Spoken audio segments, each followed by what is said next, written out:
He never screamed. He never danced. He never chased fame.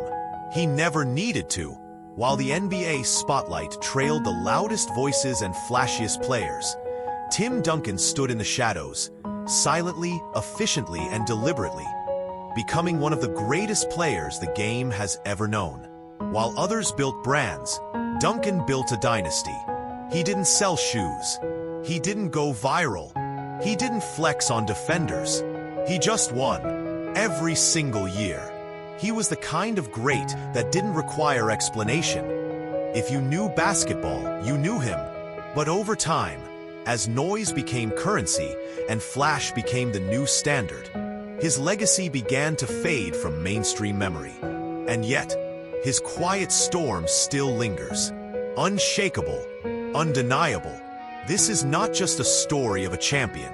It's the story of a revolution disguised as routine, of the most underrated superstar the league has ever seen. This is the story of Tim Duncan. Tim Duncan wasn't supposed to be a basketball player. Born in St. Croix in the U.S. Virgin Islands, his first love was swimming. And not casually. He was an elite prospect, until Hurricane Hugo destroyed the only Olympic-sized pool on the island. Then came tragedy. His mother passed away from breast cancer when he was just 14. In her final words, she told him, "Finish school." That stayed with him, always. So, he picked up a basketball, not to be famous, not to be rich, but to commit to something new. He didn't watch NBA mixtapes. He didn't idolize Michael Jordan. He learned the game on concrete courts, using bank shots because they were practical. That mindset, practical over flashy, never left him. At Wake Forest, he stayed all 4 years. In an era where every superstar jumped early, Duncan stayed. Not for glory, but for growth. Then came the 1997 NBA draft. The Spurs had David Robinson, but they also had a losing season after he got injured. They won the lottery. They selected Duncan with the #1 overall pick. That's when everything changed. From day one, he brought something rare. A perfect bank shot, elite footwork, impeccable timing on defense, a near-total lack of ego. They called him the big fundamental. Not because he lacked talent, but because he never needed to dress it up. He didn't block shots for highlights. He blocked them to win possessions. He didn't dunk with flair. He dunked with purpose. He didn't celebrate. He reset. Greg Popovich said, "Timmy is the most coachable superstar I've ever had." That says it all. In his rookie year, Duncan averaged 21 points, 12 rebounds, and 2.5 blocks. He made the All-Star team, All-NBA, and All-Defense. But it wasn't just the stats. It was the way he made the team whole. Everything he did was efficient and calm, like a machine that ran on discipline. He never talked trash. He never argued with refs. He played like a professional from day one. And that's the foundation he built an empire on. 5-time NBA champion, 3-time Finals MVP, 2-time NBA MVP, 15-time All-NBA, 15-time All-Defensive Teams, 15 All-Star appearances, more wins than any player in one jersey, 19 straight 50-win seasons. That's not a Hall of Fame resume. That's a basketball Mount Rushmore resume. Let's break it down. In 1999, Duncan and Robinson, nicknamed the Twin Towers, won the Spurs their first ever NBA championship. Duncan was Finals MVP. In just his second year, in 2003, with Robinson aging and no other All-Star, Duncan put the team on his back. That season, he averaged 23, 12, 3, and nearly 3 blocks per game. He led the Spurs to a 60-win season and won his second MVP. In the finals against the Nets, he came 1 block short of a quadruple-double in the series-clinching game. In 2005, he battled through injuries to lead the Spurs to another title against the Pistons. one of the greatest finals series of the modern era. 7 games of pure basketball war. Duncan was finals MVP again. In 2007, the Spurs swept LeBron's Cavs. Duncan passed the torch that night, quietly, to Parker, who was finals MVP. That's who he was. Never needed the spotlight. Just wanted the win. And in 2014, at age 38, he anchored the greatest team basketball clinic in NBA history. The Spurs dismantled LeBron's Heat in 5 games, avenging their heartbreaking 2013 loss. All the while, he stayed in San Antonio. No trade demands, no super team hunting, no off-court drama, just winning, year after year. In 2003, Duncan had no second All-Star, just a young Tony Parker and a rookie Manu Ginobili. Still, he won it all, dominated every round, almost averaged a quadruple-double in the finals. In 2013, the Spurs were seconds away from beating the Miami Heat super team. Game 6, Ray Allen, corner 3. We know the story. Duncan sat on the bench after Game 7 with a towel over his head, silent. No tantrums, no excuses.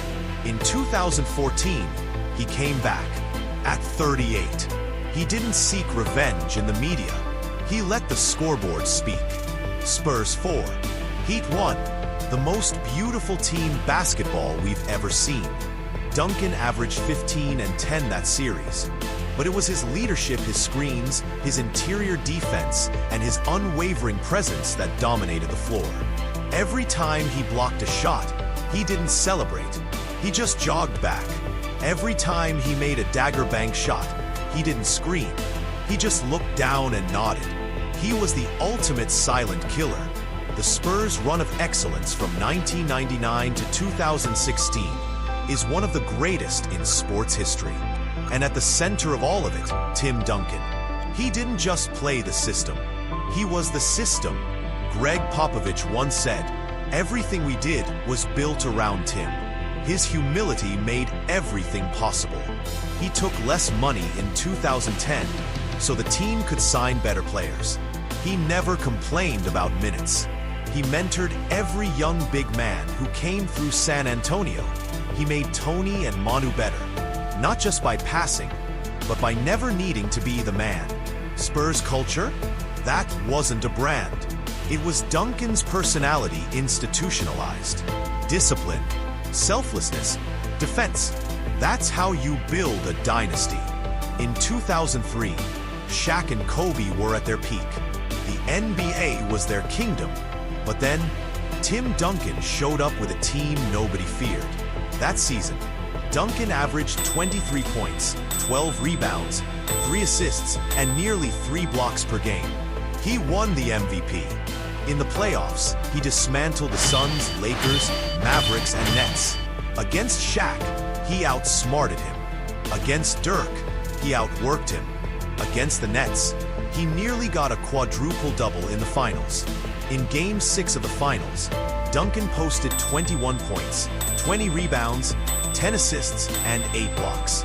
He was 1 block away, and nobody talks about it. 2003 was a masterpiece, a complete basketball symphony. Yet, it never gets mentioned like Jordan's 93, Shaq's 2000, or LeBron's 2016. That's what makes Duncan so underrated. His best might have been better than anyone else's, but he didn't demand we notice. Is Tim Duncan the greatest power forward of all time? Let's compare.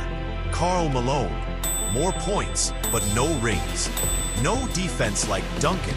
Kevin Garnett, flashier, more versatile, but fewer rings, fewer finals appearances. Dirk Nowitzki, one of the best shooters ever. But Duncan was dominant on both ends.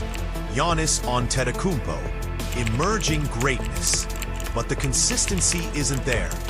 Yet, Duncan had the resume, the leadership, the defense, the rings, and the longevity. He is the standard, the template, the prototype. Even Shaq said, Tim Duncan is the best power forward to ever play the game. Case closed. Tim Duncan wasn't marketable by choice. He didn't do commercials. He didn't start beefs. He didn't rock designer clothes or create drama. He wasn't memeable. He wasn't tweetable. He was just great, quietly. In a league that markets flash, Duncan was all substance. And that came at a cost. Kids didn't wear number 21 the way they wore number 23, or number 24, or number 3. Even though number 21 was the most successful number of his generation. He didn't play in LA. He didn't play in New York. He didn't care. He played in San Antonio, and he built an empire. Out of fundamentals, Tim Duncan never changed to fit the era. When the league went small, he adjusted quietly. When the league sped up, he slowed it down. He didn't shoot threes. He didn't dance after baskets. He never had a signature sneaker, but he changed the game. Players like Jokic, Embiid, Sabonis, all reflect Duncan's blueprint. High IQ, elite passing, balanced post-game, leadership without ego. The modern big man owes a lot to Tim Duncan, not because he shouted from the mountaintop, but because he quietly reshaped the foundation. His teammates called him a Jedi. He barely spoke, but when he did, everyone listened. Tony Parker said, he would make fun of you in the quietest way possible. Manu said, he never needed to raise his voice. His eyes told you everything. He pulled pranks. He joked. But on the court, laser-focused. Boris Diaw said, he was the smartest guy I've ever played with. He was the first in the gym, the last out. He never asked others to work harder. He showed them how. Tim Duncan retired in 2016. No farewell tour. No announcement video. Just a press release. Classic. When he entered the Hall of Fame, he gave a 5-minute speech. No tears, just thank yous. Even in retirement, he kept it low-key. But his legacy? 1 jersey, 19 seasons, 5 rings, 0 controversies, a dynasty that still echoes. The Spurs haven't been the same since he left, and they probably never will be, because legends like Tim Duncan aren't replaceable. They're timeless. Some players are loud. Some players are flashy. Tim Duncan was neither. He was consistent, dominant, a quiet storm. He didn't demand greatness. He embodied it. He didn't chase headlines. He chased rings.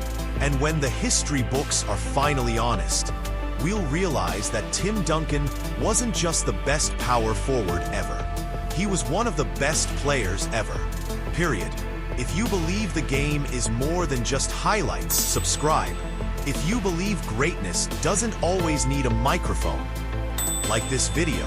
And if you still remember the sound of the bank shot hitting glass, share this with someone who forgot just how good Tim Duncan really was. This has been the story of the most underrated superstar in NBA history. Thanks for watching.